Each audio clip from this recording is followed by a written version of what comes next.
নমস্কার সকলকে, আমি পায়েলাজে চলে এসেছি আপনাদের সাথে আবার একটা নতুন ভিডিও শেয়ার করতে। আশা করছি আপনারা সকলে খুব ভালো আছেন।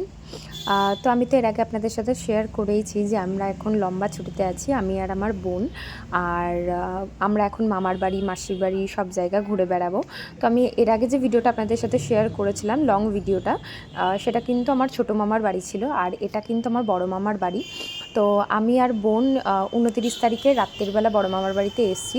আর বড় মামার বাড়িও দত্তপুকুরেই, আর বেশি দূরে নয়, খুব একটা ডিস্টেন্স নয়। আমি মামা আর বোন গেছিলাম হচ্ছে হাবড়াতে আমার দিদির বাড়িতে। তো সেখানে সারাদিন স্পেন্ড করে চলে এসেছিলাম হচ্ছে মামার বাড়িতে।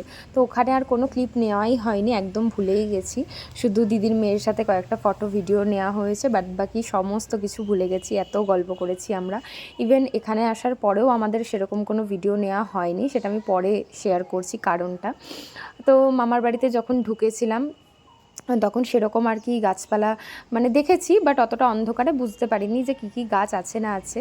তো আমি যখন আপনাদের সাথে শেয়ার করব এই ভিডিওটা, তো আমি সেই জন্য যখন ভিডিও করছিলাম তখন যখন বাগানে গেলাম, তো প্রচুর গাছ রয়েছে, আর ভেতরে তো আরও অনেক গাছ রয়েছে।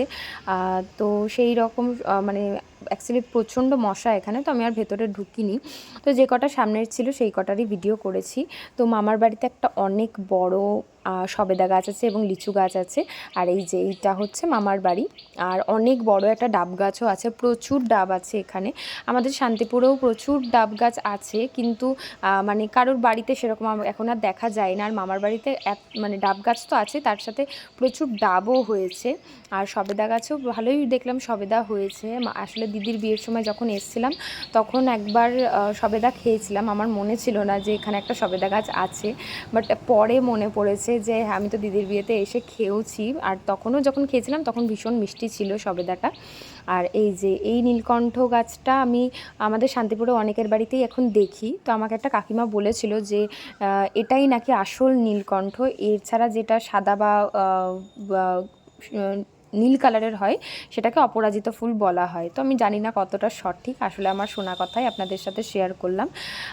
তো যাই হোক, আমি এখানে ঘুরে বেড়াচ্ছিলাম। আর এখানে মামাদের যে পেট আছে টনি, ও ভেতরে বসেছিল। আর এখানে একটা টগর ফুল গাছ রয়েছে, তো এটা তো প্রচুর ফুল হয়েছিল। আর এইখানটা যেহেতু বৃষ্টি হয়েছে, এখানে ভালোই বৃষ্টি হচ্ছে বেশ কিছুদিন ধরে, তো আমি সেই জন্য ভেতরটায় খুব বেশি ভেতরে ঢুকতে পারিনি। আর তারপর তো বললামই প্রচণ্ড মশা এখানে। আর এখানে একটা কাঁঠাল গাছও রয়েছে, আর এখানে প্রচুর এঁচড় হয়েছে, আর কদিন পরে এগুলো থাকলে পরে কাঁঠাল হয়েই যাবে। আর যাই হোক, আর এই ফুলটার নাম আমাকে মামি বলেছিল, বাট আমার মনে নেই। তো আমি পরে শুনে কোনো একটা ভিডিওতে আপনাদের সাথে শেয়ার করব। আমার এত পছন্দ হয়েছে ফুলটা। আমি ফার্স্টে ভেবেছিলাম এটা রেনি লিলি, বাট এটা অ্যাকচুয়ালি রেনি লিলি নয়, এটা অন্য একটা ফুল। আর এই ফুলটা দেখতে ভীষণই সুন্দর। আর এখানে অনেকগুলো আম গাছ রয়েছে। তো আমি এখানে ঘুরে বেড়াচ্ছিলাম, ভিডিও করছিলাম, আর এখানে টনি মুখটা বার করেছিল।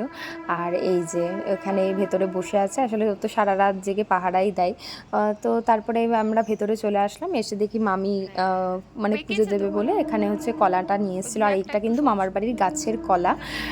তো বেশ ভালো লাগছিলো দেখে। আর সব কলাগুলো মোটামুটি পেকেই গেছিলো। তো সকালে খেয়েছিলাম হচ্ছে ইডলি, আর ইডলিটা মামি বানিয়েছিল, ভীষণই ভালো হয়েছিল খেতে। আর দুপুরবেলা লাঞ্চে ছিল চিলি চিকেন আর মিক্সড ফ্রাইড রাইস। চিলি চিকেনটা কিন্তু আমার ছোটো বোন বানিয়েছে, আর মিক্সড ফ্রাইড রাইসটা বানিয়েছে হচ্ছে মামি। আর এখানে টনি বসে আছে ঠাকুরঘরে, আর ঠাকুরঘরটা এত সুন্দর সাজানো কি বলবো। আর ওখানেও চুপ করে বসেছিল। আসলে আমরা যেদিন এসেছি ও আমাকে আর ছোটো বোনকে মাম্পাকে হাঁচড়ে দিয়েছিল। তো তারপর থেকে ওর মনটা ভীষণই খারাপ। অ্যাকচুয়ালি ওরা কোনো কিছুই ইচ্ছা করে না, আর এটাও আনফর্চুনেটলি হয়ে গেছে, এটাতে ওর কোনোই হাত নেই, এটাতে ওর কোনো দোষই নেই। কিন্তু তাও ও আসলে আমরা আসার পর থেকে খুব মুড অফ করে বসে আছে, কারণ ও বুঝতে পেরেছে। আর এখানে দিদি আমাকে মেহেন্দি করে দিয়েছে, মামদি। আর তারপরে আমি পরে বাঁ হাতে মেহেন্দি করেছি। তো মেহেন্দির একটা ছিল, সেইটা থেকেই মামদি সবাইকে মেহেন্দি করে দিয়েছে। যদিও সেইটাতে পুরো মেহেন্দি ছিল না, কিছুটা ছিল, বাট এখানে আমরা যে কজন আছি সবারই হয়ে গেছে, শুধু আমার আর মামদি দুজনারই দুটো হাতেই করেছি। আমি ভিডিওটা শেয়ার করছি আপনাদের সাথে। আমরা তখন এরকম মেহেন্দি করেছিলাম, আর ও মেহেন্দিটা ফোন থেকে গুগল থেকে বার করেছিল, বাট এত সুন্দর হয়েছিল হয়েছিল মেহেন্দিগুলো কি বলবো, সবার হাতেই কিন্তু সেম টাইপেরই ডিজাইন করা হয়েছে। আর আমরা যখন এরকম করে ভিডিও করছিলাম, অ্যাকচুয়ালি এই ভিডিওটা মামদির ফোনে রয়েছে, আর তখন কিন্তু দেখতে খুব ভাল লাগছিল। আর তারপরে তো আমি ভেবেছিলাম কি জানি কালার হবে কি না, অ্যাকচুয়ালি কাবেরি মেহেন্দিতে ভীষণ ভালো কালার হয়, আমি জানি সেটা, কিন্তু পরের দিনকে কিন্তু কালারটা বেশ ভালো এসছে আর কি। তো যাই হোক, এখানে আমরা সবাই মিলে কায়দা কানুন করে ছবি ভিডিও তোলা হচ্ছে। আর অনেক দিন পর মেহেন্দি পরা হয়েছে। আমরা যখন বিয়ে বাড়ি গেছিলাম তখনও আমরা ভেবেছিলাম মেহেন্দি পরবো, বাট মেহেন্দি পরাই হয়নি। তো তারপরে এখানে আমরা একটু দই বড়া খেয়ে নিলাম, আর দই বড়াটাও বোন বানিয়েছিল। তো তারপরে খেয়ে নিয়েছিলাম হচ্ছে একটু ইডলি। তো তারপরে আমি চলে গেছিলাম একটু বারান্দায় এই বিড়ালটা এসেছিলো, ঘুরে বেড়াচ্ছিলো, তো এর একটা ভিডিও করলাম। আর এটা না ভীষণ কিউট দেখতে, একদম ছোট বাচ্চাই বিড়াল, কোনো কারণে হয়তো ভয়টাই পেয়ে গেছিলো বা ভুল করে ঢুকে পড়েছিল, কারণ আমি এটাকে পাশের বাড়িতে দেখেছিলাম, তো এখানে ঘুরে বেড়ানো করছিল বলে আমি ওর একটা ভিডিও করলাম।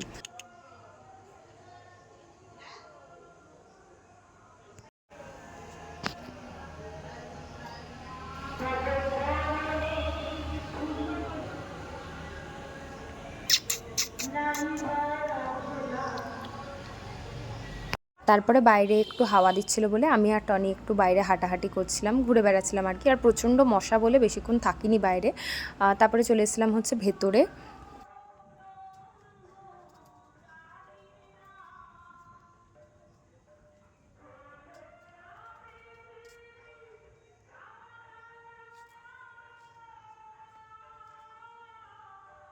তো তারপরে রাত্রে ডিনার করে নিলাম, আর রাত্রের ডিনারেও সেম মিক্সড ফ্রাইড রাইস আর চিলি চিকেন ছিল। আর দিদি পরে এই মেহেন্দিটা করে দিয়েছিল। তো তারপরে আর কি, তারপরে সবাই মিলে একটু গল্প টল্প করে শুয়ে পড়েছিলাম। তো দেখা হচ্ছে পরের আর একটা ভিডিওতে, সবাই ভালো থাকবেন।